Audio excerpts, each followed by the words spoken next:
శివగారు మారినట్టున్నారే. ఈ rowdyism police స్టేషన్లో కేసులో జీవితం మీద విరక్తి పుట్టేసింది.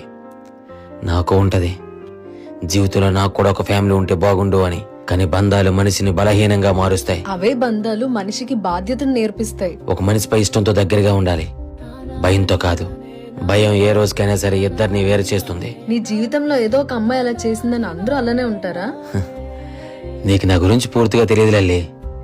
ఒకవేళ తెలుసుంటే ఈ రోజు నువ్వు నా పక్కన కూడా కూర్చొని ఉండవు. అసలు నా మీద ఎన్ని కేసులు ఉన్నాయో తెలుసా? తెలుసు. నేను ఇప్పుడు రిమాండ్లో బయట ఉన్నానంతే. అది కూడా తెలుసు.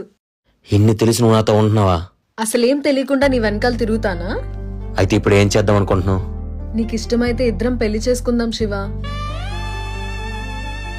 మనం కలిసి ఉన్నాక నేను జైలుకి వెళ్ళిపోతే? నీకోసం వెయిట్ చేస్తూ ఉంటాను శివ.